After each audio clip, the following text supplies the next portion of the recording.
Hey everyone, it's Kayla here, and today I'm sharing a layout and process video for Scrap Squad.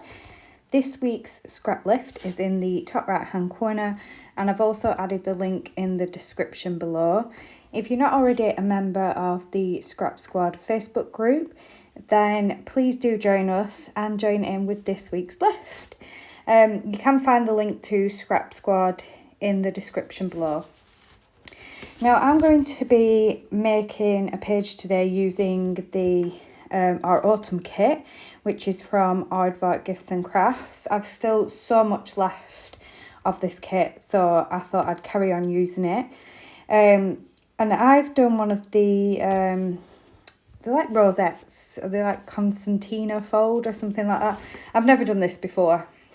So this is my first time, and I must admit I kind of went in blind. I didn't look for any tutorials or anything online. I don't even have a scoreboard. I used my trimmer and some kind of embossing pen that was in my stash from when my mum gave me all her old scrapbooking supplies. And I definitely made a few mistakes along the way. I think I now have a better idea of how I would do it if I was to do something like this again. So I definitely this was kind of like a trial run for me. But I thought I'm not going to waste this gorgeous pattern paper and basically redo my rosette. I thought I'd just go with it. It is my first attempt, and I'm sure, you know, if I do this again, it'll turn out better next time. So I've chosen this gorgeous blue pattern paper with some gorgeous little florals on in all the colours that are in the collection. I am now having a look through embellishments to see what embellishments I was going to use. The photo that I'm scrapbooking today is one of my daughter Darcy, and she stood at the clock near to where I live. I've mentioned in previous videos about this clock. It's called the Church Kirk clock, and it's been a huge part of my childhood, and it's the same for my children. So if I can document this clock, I will do, because it is such an important part of our lives. I passed it every day as a small child, and my children do the same. So it's a photo of Darcy stood against the railings. Whenever we pass it, the kids run up to the clock and they've got to go around it and hold on to the railings as they're going round. You can actually see the time as well in the photo. It was 3:10. But you know, it was just so nice to document another photo of my children on the clock.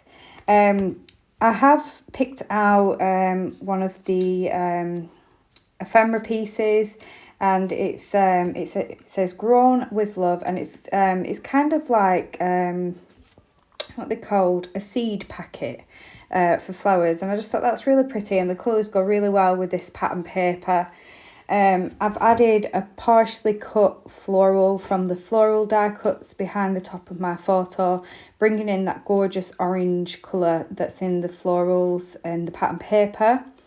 I'm now looking through some of my fussy cut leaves. I've not got many left of these. I have used lots of these on layouts already. It was definitely worth cutting up that pattern paper to have all these extra little pieces that I can tuck in to clusters on my layouts.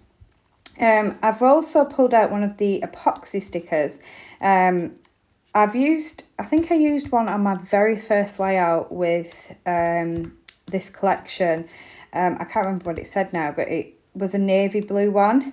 And this one is more of that orangey red, and it says "Sweet Thing," which is perfect for a photograph of Darcy. I've added some tabs around my photograph, and I really like how they look, and it's got that golden mustard yellow again, which is in the florals on the pattern paper. And now I'm going to start committing and sticking things down. I have distressed this ephemera piece just to add a little bit of texture, even though this page is full of texture already.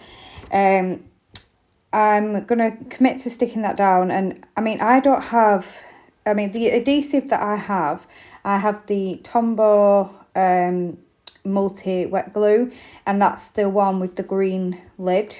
And I have foam squares and just normal double-sided tape. So I'm not sure how well this is going to hold.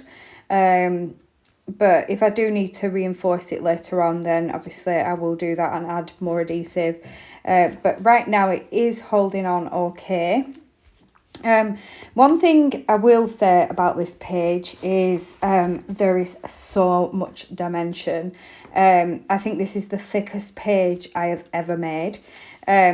Now, personally, I do like a little bit of dimension on my layouts. I like a little bit of form behind certain embellishments or my photo. But this, I think it took, I've got it right here in front of me. It was like 3 foam squares high.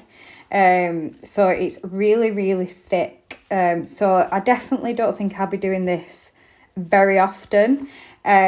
Just because it will take up so much room in my albums. But occasionally I think that, this style would look really nice on layouts. I have added my title using some thickers from my stash. And my title reads Church Clock. I think I should have actually put Church Clock because it makes it sound as though it's a church clock tower. Which it isn't. The little village I live in is called Church, so maybe I should have put Church Clock, but I wanted to keep it kind of short. I didn't want it to go completely around my rosette. Now I'm not sure what I'm doing. I think I have stuck down one of the clear sticker buttons onto some white cardstock, cut it out, and I'm just adding some stitching into the button. It just adds another texture to the page, and I really like how they look. And I've stuck that to the side of my photograph. And now I'm going to come in with some splatters in, it's quite a similar blue to the pattern paper, and I splatter all around my rosette. On the original there was mixed media, but I'm not as confident with mixed media, so I thought some splatters would do. Anyway, here is my finished page. I'm looking forward to seeing what everyone comes up with this week. Thank you for watching. Bye.